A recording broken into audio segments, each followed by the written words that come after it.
এবার এই ডিজিটাল মাধ্যমে তৃণমূল কংগ্রেসের যারা বাহিনী আছে তারা এখন মানুষকে ভুল বোঝাবে, বিশেষ করে এসআইআর নিয়ে, এবং দেশবিরোধী কিছু কার্যকলাপ হয়তো করাবে। রেল জানানো, রেলের অফিস ভাঙচুর করা, যেখানে যেখানে হিন্দুরা সংখ্যালঘু, মালদা, মুর্শিদাবাদ এবং বিভিন্ন দক্ষিণ চব্বিশ পরগনা এলাকায়, সেখানে তাদের উপর হামলা করানো।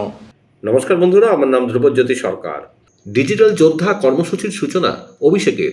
ডিজিটাল তোলাবাজি শুরু হবে, পাল্টা সুকান্ত। 26-এর আগে তৃণমূলের নতুন উদ্যোগ আমি বাংলার ডিজিটাল যোদ্ধা নামে কর্মসূচির সূচনা অভিষেক বন্দ্যোপাধ্যায়ের। তরুণ তরুণীদের আহ্বান অভিষেকের।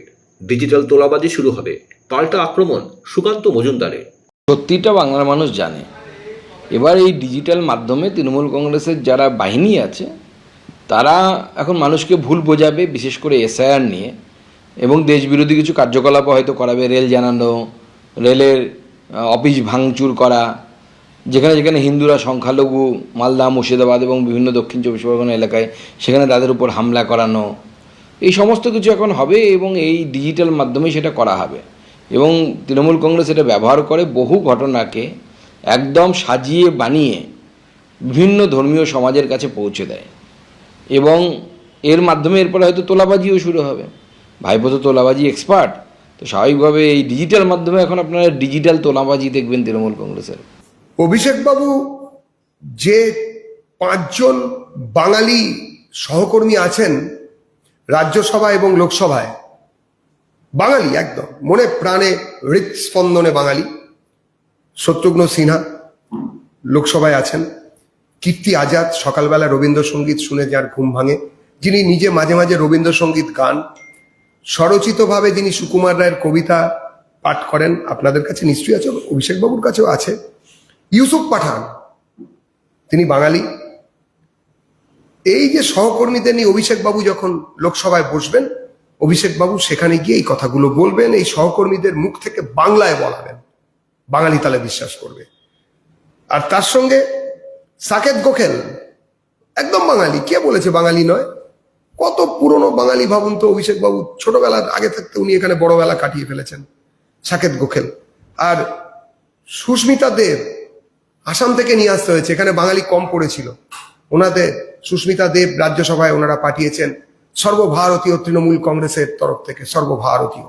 তো এই যে এই বাঙালিদের পাশে নিয়ে যখন তিনি বাংলা এবং বাঙালি আবেগ, হৃৎস্পন্দন, অস্মিতা নিয়ে কথা বলেন, তখন ব্যাপারটা বোঝা যায় যে ভেড়ার জার্সি পরে একটা নেগড়ে ভেড়াদের দলে ঢুকে ভেড়া শিকার করতে নেমেছে। আসলে ব্যাপারটা হচ্ছে এরা পরিষ্কার পরিচ্ছন্নভাবে বাংলা এবং বাঙালির সর্বনাশ করেছে।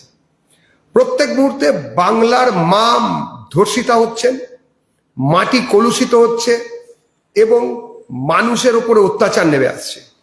এইরকম একটা পরিস্থিতিতে দাঁড়িয়ে অভিষেকবাবু যা বলছেন তার ব্যাখ্যা অভিষেকবাবুকেই দিতে হবে। আমি একটা জিনিসকে স্বাগত জানাচ্ছি, এই ক্যাম্পেনে সবাই যুক্ত হন, সবাই মোবাইল নিয়ে সামিল হন। এলাকায় এলাকায় বাঙালির ওপরে যা যা অত্যাচার হচ্ছে এই ক্যাম্পেনে দেখান।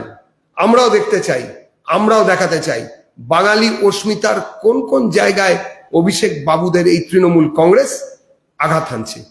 প্রথম কথা হচ্ছে উত্তরবঙ্গ, কাঠচোর, চা বাগান উচ্ছন্নে যাওয়া, এবং দক্ষিণবঙ্গের কিছু মানুষ ওখানে ইজারা নিয়েছেন মাইলের পর মাইল, স্কোয়ার কিলোমিটারের পর স্কোয়ার কিলোমিটার এলাকা তারা ইজারা নিয়েছেন। ঠিক গঙ্গার এপারে যখন ট্রেন চলে আসে তখনই উত্তরবঙ্গকে এরা ভুলে যায়। জঙ্গলমহল হাসছে বলে অনেকদিন ধরে আমরা হাসি শুনলাম, সেখানে যখন ঝামেলা হচ্ছে, সেখানে যখন প্রত্যেক মুহূর্তে জঙ্গল এবং জমি আদিবাসীদের লুট হচ্ছে, উত্তরবঙ্গ তাই হচ্ছে, তখন এখানে মালকিন কার্নিভালের নামে ডান্ডিয়া নাচছেন ঘুরে ফিরে, কিরাম যেন একটা এরাম এরাম করে করে। তো এইরকম নাচা গানা যখন চলছে, সেই নাচা গানার পাশাপাশি অভিষেকবাবুকে অনুরোধ করব, এই ক্যাম্পেনে নিশ্চয়ই ওটাও দেখিয়েছেন, এরকম ওটা দেখাবেন, আমরা দেখব বাংলা এবং বাঙালির অস্মিতা, হৃৎস্পন্দনকে বুঝবো। বন্ধুরা, ভিডিওটি ভালো লাগলে দয়া করে লাইক শেয়ার করে দেবেন, আমাদের পেজটা ফলো করে নেবেন, আর আপনার মতামত কমেন্ট করে অবশ্যই জানান। ধন্যবাদ।